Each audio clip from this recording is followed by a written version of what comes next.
আমার সাবস্ক্রাইবারদের ভেতরেই প্রতিদিন ৫ থেকে ৭ জন অ্যাপয়েন্টমেন্ট পাচ্ছে। তাহলে অবশ্যই অন্যরাও অ্যাপয়েন্টমেন্ট পাচ্ছে। অর্থাৎ আমার তথ্যগুলো কিন্তু সঠিক। অ্যাপয়েন্টমেন্টের সংখ্যা বেড়েছে এবং ভিসা অনেকটাই স্বাভাবিক হতে শুরু করেছে। আসসালামু আলাইকুম ভিউয়ার্স। আশা করি সবাই ভালো আছেন। তো আজকে আমরা চলে এসেছি ইন্ডিয়ান ভিসা সম্পর্কিত নতুন কিছু আপডেট তথ্য নিয়ে। আপনারা সকলেই জানেন বর্তমানে ইন্ডিয়ান ভিসার একটি ক্রাইসিস মোমেন্ট চলছে। যদিও সেটা স্বাভাবিক হওয়ার অনেকটাই কাছাকাছি চলে গেছে এবং স্বাভাবিক হতে শুরু করেছে। আগে যেখানে ডেইলি ১৫০ থেকে ২০০ অ্যাপয়েন্টমেন্ট ছাড়তো, সেটা মাঝে কমে ৫০ থেকে ১০০ চলে এসেছিল।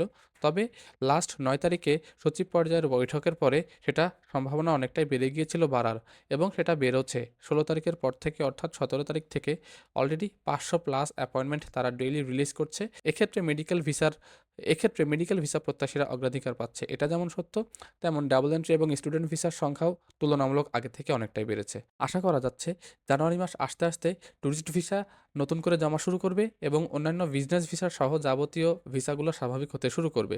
এখন পর্যন্ত যে আপডেট পাওয়া যাচ্ছে সেটা হচ্ছে ট্যুরিস্ট ভিসার নতুন অ্যাপয়েন্টমেন্ট ছাড়া শুরু করবে ২৫ তারিখের পর থেকে।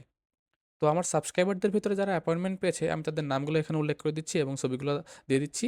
সেগুলো আপনারা ভালোভাবে দেখে মিলিয়ে নেবেন যে আমার সাবস্ক্রাইবারদের ভেতরে কারা কারা অ্যাপয়েন্টমেন্ট পেয়েছে। প্রথমেই আছে জহিরুল হক, এন্ট্রি ভিসার জন্য অ্যাপয়েন্টমেন্ট পেয়েছে। তার ফিঙ্গারের ডেট ছিল আজকে অর্থাৎ ১৮ ডিসেম্বর। তারপরে পেয়েছে সাদেক হোসেন, এন্ট্রি ভিসার জন্য অ্যাপয়েন্টমেন্ট পেয়েছে। তারও ফিঙ্গারের ডেট ছিল ১৮ ডিসেম্বর অর্থাৎ আজকে। তারপরে ফিঙ্গারের ডেট পেয়েছে রাহুল রয়, এন্ট্রি ভিসার জন্য। তারও ফিঙ্গারের ডেট ছিল ১৮ ডিসেম্বর। তারপরে ফিঙ্গারের ডেট পেয়েছে অভিষেক ভট্টাচার্য, মেডিকেল ভিসার জন্য অ্যাপয়েন্টমেন্ট পেয়েছে ১৮ ডিসেম্বর। তারপরে অ্যাপয়েন্টমেন্ট পেয়েছে কৃষ্ণা ভট্টাচার্য, মেডিকেল ভিসার জন্য অ্যাপয়েন্টমেন্ট পেয়েছে ১৮ ডিসেম্বর। এরা আসলে বাবা এবং ছেলে। তারপরে মেডিকেল ভিসার জন্য অ্যাপয়েন্টমেন্ট পেয়েছে ইতি খাতুন, এনারও ফিঙ্গারের ডেট ছিল ১৮ ডিসেম্বর।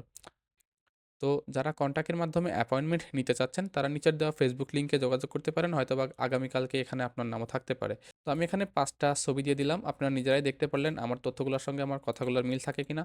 আসলে আমার যেসব সাবস্ক্রাইবাররা অ্যাপয়েন্টমেন্ট পায় সবাই তো আর আমাকে মেসেজ করে না, আবার অনেকে অ্যাপয়েন্টমেন্ট না পেলেও আমাকে মেসেজ করে। তো আমি সবার সঙ্গেই মেসেজ করার চেষ্টা করি, আসলে প্রচুর মেসেজ আসে যার ফলে রিপ্লাই সবার দিতে পারি না। তারপরেও আমি চেষ্টা করি আমার কাজের ফাঁকে অথবা আমার ব্যস্ততার মাঝে রিপ্লাইগুলো দিয়ে সবাইকে সহযোগিতা করা এবং কমেন্ট করবেন আপনারা। কমেন্টে আমি নিয়মিত রিপ্লাই দিয়ে থাকি এবং কমেন্টগুলোর প্রায় 100% রিপ্লাই দিয়ে থাকি, কমেন্ট মিস হয় না। এটা হচ্ছে বিষয়।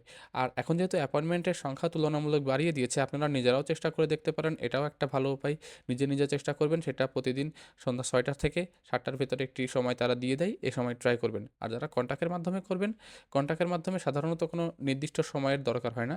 অফিস থেকে হয়তোবা যেকোনো সময় তারা এটা অফিস টাইমের ভেতরে করে দেয়, আমি যতদূর জানতে পেরেছি। আর যারা কন্ট্যাক্টের মাধ্যমে ছাড়া নিজে চেষ্টা করতে চাচ্ছেন, অবশ্যই চেষ্টা করতে পারেন। এটা খুব ভালো একটি বিষয়।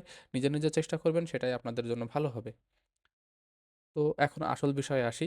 আশা করা যাচ্ছে এ মাসে ভিসা অনেকটা স্বাভাবিক হয়ে যাবে এবং জানুয়ারি থেকে সম্পূর্ণরূপে ভিসা স্বাভাবিক হয়ে যাবে। বিশেষ করে ট্যুরিস্ট ভিসা প্রত্যাশী যারা আছেন আপনারা সকলেই জানেন, আপনাদের অনেক আকাঙ্ক্ষা এবং অনেকেই ওয়েট করতেছেন কবে নাগাদ ট্যুরিস্ট ভিসাগুলা স্বাভাবিক হবে এবং বিজনেস ভিসাগুলো স্বাভাবিক হবে। সে সময় আপনারা আপনাদের কাজগুলো করতে পারবেন। তো আপনাদের হয়তোবা আর বেশি দিন ওয়েট করতে হবে না। আশা করা যাচ্ছে খুবই দ্রুত সব স্বাভাবিক হয়ে যাবে এবং সে সময় আপনারা আপনাদের কাঙ্ক্ষিত ট্যুরিস্ট ভিসাগুলা পেতে শুরু করবেন। তো আজকের মতো এই পর্যন্তই। পরবর্তীতে নতুন কোনো ভিডিওর জন্য আমাদের চ্যানেলটি সাবস্ক্রাইব করে রাখুন। আল্লাহ হাফেজ।